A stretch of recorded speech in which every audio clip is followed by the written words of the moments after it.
Bernard, if I could ask you to kick off, please. Jack, I suppose we heard there that Caelan's out this week and forced a bit of a rejig, I suppose, in the pack. I'm sure you'll be hoping to, after what you've done off the bench so far in the Six Nations, to get a start this week. Yeah, absolutely.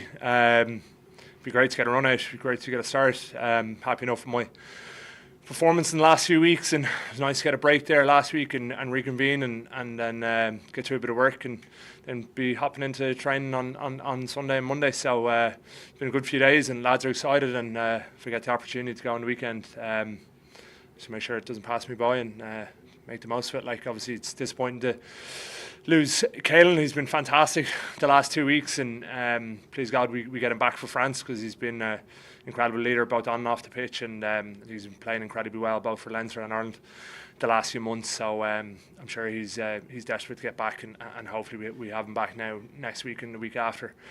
He's obviously a fantastic player for us, and but if I get my opportunity, I'll be looking forward to it. You've been on both sides of it, but just how competitive is it to get a place in this team? Yeah, it's unbelievably competitive. You know, you've got the best players in the country here, and lads want to take every opportunity, whether it's training or games that they can.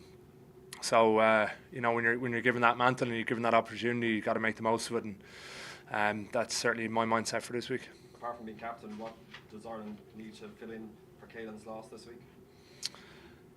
I suppose how do you fill that role? Like, it's very difficult. He's someone who's, I think I only read the other day, I think he's 48 or 49 caps, and I think hasn't missed one since 42 caps. 42 in a row. Sorry, that's what it was, Peter. Thank you. That's what we're keeping around. 42 in a row, which is incredible. It's a testament to how professional he is, how durable he is, and how consistent he's been as a player. So I think the mantle, it's going to be a huge amount of pressure on the entirety of the back row.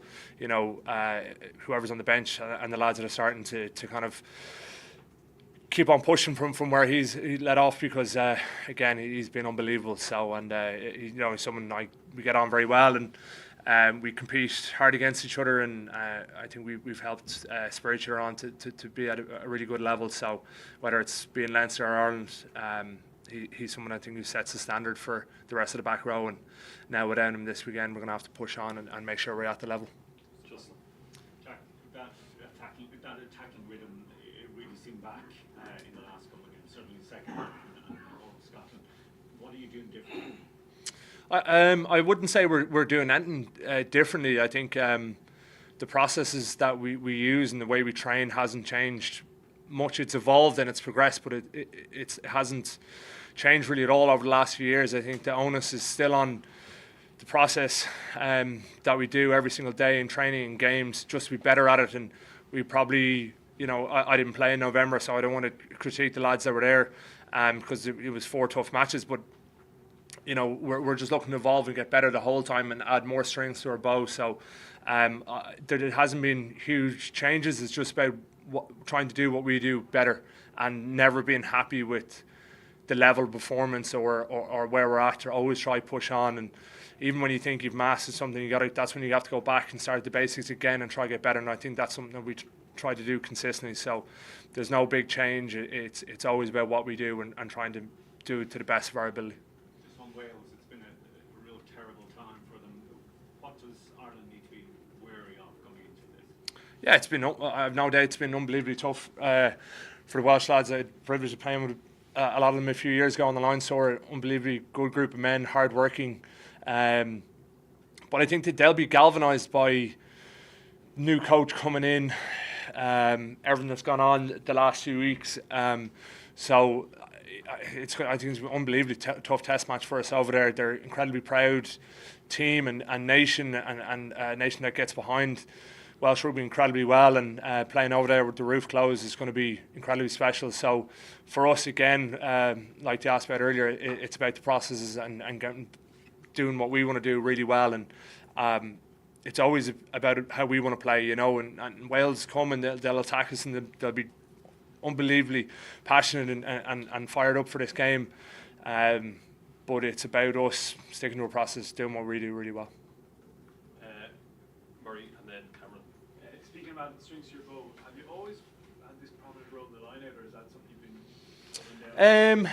I suppose it's probably more so here than in Leinster. it's an area that I'm constantly trying to work on, get better at. But you know, when you're on the bench, I need to cover at least 2 positions, and then so we're covered on all areas. And you know, whether I come on, Caelan goes to 7, or I come on for Pete or whoever's playing 6, I need to be able to do that role. So it's always an enjoyable challenge for me, something I know I need to constantly work on, and an area that I feel like I've gotten miles better at over the last few years, but still looking to progress and work hard on it through conversations with Paulie and working on my jumping technique, you know, defensively, what my role is and things like that. So, you know, I back myself when I'm in the air. I've good hands and stuff, but maybe some of the lineout things wouldn't come as naturally to me as they would to like Berto or Pete or something like that, who are probably more natural 6s in comparison to me. So, you know, it's a challenge I enjoy, but definitely a work on.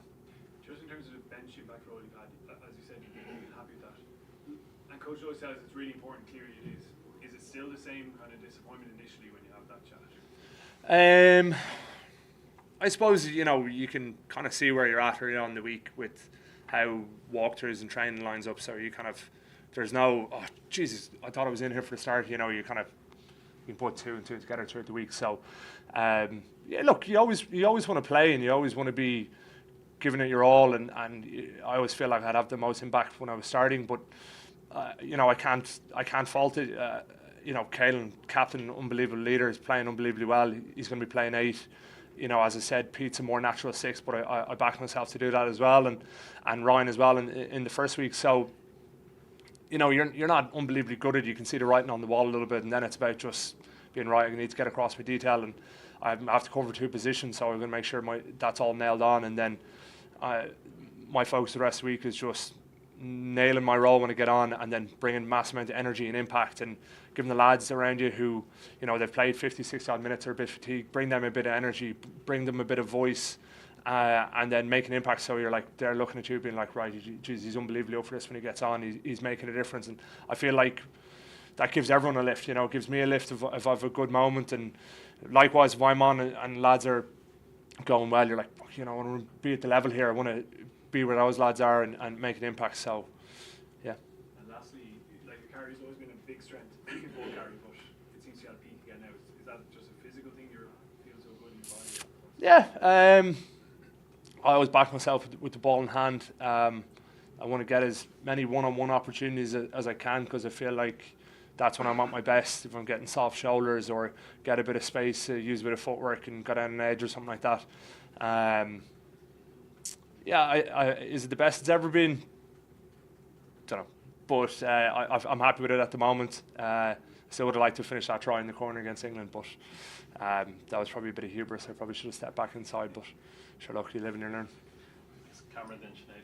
Jack, can you just give us insight as to what Dermot Mangan is like, both as a player and a person? Mango is unbelievably good bloke. You see him today, first proper training session. You know, I saw lads sitting down with him. I actually offered to sit down with him yesterday, but he said no to me.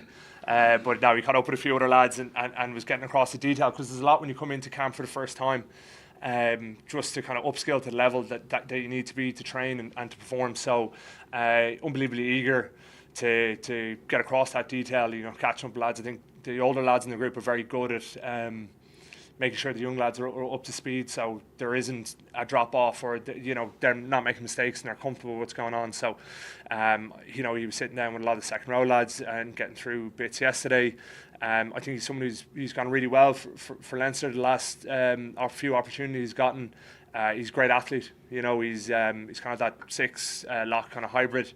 And he was great out there training today, and hopefully he keeps on learning and keeps on enjoying the environment in here, and then can push on when he goes back to Leinster over the next few weeks when we all go back to club level.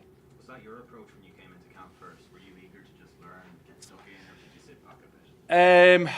You know, camp was very different back then when I first came in, and I think the squad has changed a lot. The ethos, the environment has changed a lot since then. I was probably guilty of kind of shrinking into the background a little bit. I thought it was quite daunting when I first came in, and probably didn't take my opportunity as well as I should have. But look, that comes with age and experience, and now I think people are very cognizant and conscious of making sure that lads are comfortable and happy and being okay with being vulnerable and not knowing something that they can ask. They can ask me, like, what's going on here? What are your thoughts? And that brings everyone along, because, you know, if I'm maybe the young lad comes in and he's thinking something that someone else is thinking that as well, and then if he's happy and comfortable enough to ask that question in a meeting or around other players, that maybe someone else is thinking that, and that kind of resonates with them, and everyone's learning. So I think it's a great environment for that. Just last one, was Tulupe Falata someone you would have looked at early on in your career as an inspiration, someone you could learn from?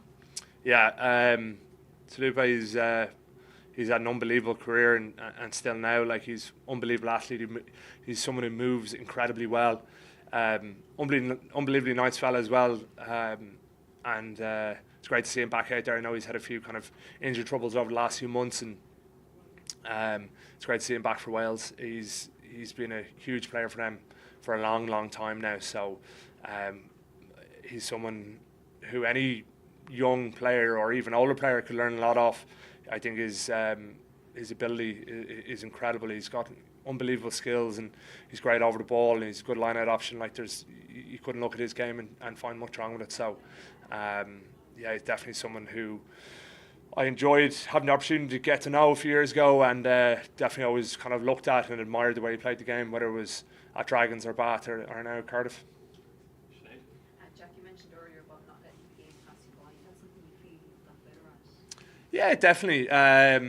You know, you always want to have an impact, and maybe when I was younger, I thought having an impact was always with the ball in hand, you know, because that's what kind of came more naturally to me. But as you get older, you know that you can have an impact in so many ways, whether defensively, like even coming on against Scotland, you know, we get that barge out on the touch line, you know, you can have an impact in that kind of way, where previously I probably would have thought, geez, if I'm not getting a load of carries in here, I'm not having an impact. But you learn to assert yourself in any way, no matter what the way the game is going. So I think that's something that I've gotten better at, not just waiting to have an opportunity to carry the ball, you know, whether it was defensively or on the floor or in Mouldy or anything like that, or even some things that go unseen, your scrum work, what you can do in the ruck when you're not getting the ball, when you're attacking and stuff, can make a huge difference to the lads around you. So it's definitely been something I've tried to improve on over the last few years. Jack, you just mentioned that maybe 5 years ago you were more in the background, perhaps now you're more in the forefront. What difference has that made to you as a player? I think it gives you confidence. You know, no one ever got better from not playing. So, you know, when you're out there and actually getting an opportunity, whether you make mistakes or not, you're always, if you want to improve, you always will. So I feel like I've done that well over the last few years, and I suppose you don't last very long in this environment if you're not quite critical of yourself and of your performance. You know, you always want to get better. You always got to want to learn and have conversations and pick up with coaches after games, being like, what do you think? Like, you know, you reviewed and stuff yourself, so you have an idea, but maybe they're thinking something you're not, and it's important to have those things. But like, oh, I thought you were good, but, you know, maybe you can get off the line a bit better, or you can bring more energy, or whatever it is. So we're in this environment, there's always a constant kind of feedback loop, whether it's training or games, you know, half time, before the match, afterwards.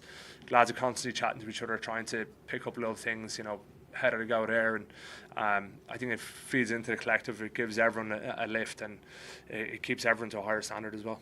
And just finally, given the disruption in Wales, what do you expect from them? I think that they'll, you know, I think they'll be up. You know, I think they'll probably think that the shackles are off for a little bit, and this is the start of a new journey for them, and a fresh chapter. So you can't read too much into what's happened the last few months, because I think it's going to be, I know they don't have a whole lot of time now between everything with the change and management, things like that, but I think there'll be a bounce and a pep in their step and stuff like that, and they'll be up, and they'll be, you know, they're always unbelievably proud. So we got to make sure that we're not waiting for things to happen. We got to go make it happen. We got to be at our best and play our game, because nothing's ever given in this game in test matches. So you got to go out and earn it, and we're under no illusions that it's going to be exactly like that in the weekend, you know. And like I said, it's a great place. It's a cathedral of rugby over there, and it's going to be a brilliant day to go play in front of a full crowd in the Principality. Notwithstanding your brilliant use of the word hubris there, I'm very impressed. I hope he is alright. I think it is. I'm interested in the fact that you went for that particular attempt at attacking. The rules have changed in which the scrum half is standing in a different position. Are we looking at a game whereby the number 8 is getting back to, obviously you weren't there, but an 80s, 90s thing where we're looking at crab scrums, looking to make little angles because the scrum half can be taken out, which means a flanker has to do another job. Is that part of the thing that's playing into maybe what you're looking forward to playing at number 8? Yeah, I definitely think that the new rule change will make a big difference for number 8s. I think for us as back rowers, if we're defensively scrumming, the first most important thing is the scrum, and then we'll deal with anything after it. So we don't like to be in two minds about anything. You're going to scrum first, and our scrum's been going really well, and Fogs and the lads have put in an incredible amount of work over the last few weeks. But on the other side of that, I think there is a huge amount of opportunities for number 8s. You're now that you can, before you knew if you picked blind or something like that, there's going to be a 9 there waiting for you. He'll be on top of you. But now there's more opportunities to go both sides, and look, we've had a lot of conversations over the last few weeks about it, and the lads have come up with some great plays about it. So look, it's another threat that we can utilise. A former international back row suggested that you were, notwithstanding the hubris, very good at selling yourself short in that you're not just a bludgeon. He said you had some of the best footwork close to the gain line. Would you say that your footwork is up to scratch, or is it something you work on? I'd say it's up to scratch anyway. I don't think I'd be playing international rugby if it was useless. So I think underselling yourself is probably just an Irish thing. Most people try to downplay their own ability a little bit. You don't want to be standing too tall and saying you're too big for your boots or anything like that, because I think you're only setting yourself up for failure. But yeah, I always like having the ball in a bit of space, and that late footwork at the line has always been a threat of mine, and something you work on consciously and subconsciously when you're out there training. So there's nothing better when I get the ball and have a bit of time, and I can see I have a bit of a one-on-one, and I would back myself to take someone on. So is it something I work on now and again sometimes? We'll see in the centre. Notwithstanding having had time to shave, did the rest of November, having the rest in November with the new child and everything, do you think that's actually maybe been one of those blessings in disguise, or maybe do you think back that was 4 caps I could have got? No, I would love to have played. I missed out in November because of an injury. I think the summer rest did me really good, because I felt like by the time I got back in playing for games with Leinster, I had a proper pre-season under my belt, and I'd done a lot of rehab. I didn't get much time off. The home life has changed a little bit for the better. But I felt unbelievable at the start of the year, and then I picked up that injury, and then sometimes when you get a block to just rehab, you get to work on little things that you don't get the time to work on in season because you're just going kind of game to game. So yeah, I feel fit, touch wood, and look, it's if you had to pick, I was going to miss November or miss Six Nations, I would have picked to miss November. So I'm happy to be here now. But in saying that, it's always tough watching your mates run out there in the green jersey and not having an opportunity to be out there as well. So, but I'm thankful that I'm here now, and that's all we can do, really. Okay, last question, Owen. No, you just said there about Irish people underselling themselves. Do you consciously look to be different to that? No, not really. I think for me and the squad here, we never want to take our eyes off, right in front of us. We look too far down the road, you end up stumbling and getting caught by what's right in front of your face. So, I think everyone's aware of what we can possibly do, but if we don't go out and perform this weekend, then what does that say about us? You know what I mean? So we're just trying to be very present the whole time, worrying about the next challenge, and sometimes the next challenge is training and not the game, because again, you got to worry about Monday, Tuesday, Wednesday, but getting your stuff right and not peaking too early and making sure you've crossed all the T's and dotted the I's and all those things, so then you can go and perform on Saturday. So I think it's something that we've worked incredibly hard on, to Gary Keegan and to the coaches and things like that, to be present and to try to stay in the moment and just play what's in front of your face, you know. So I think it's been a huge asset for us over the years. Is that sort of like a line between belief and notions, I suppose? Yeah. There's no shortage of belief in this environment, in this squad, and I think that's backed up by what we've done over the last few years and how we've started this campaign. But belief is hard earned. You know what I mean? There's no right to having belief without producing results. So we're fortunate enough that we have more often than not produced good results, not becoming mistakes and matches we haven't done ourselves right in, but you learn from that as well. And you know, we've all had, whether it was club or country, we've all had heartache and heartbreak over the last few years and lost a hell of a lot of big games. So I think that stands you as well, because you know, right, don't look too far down the line. You're going to deal with the next challenge as it comes. Thanks, Jack. Thanks, everyone. Thank you.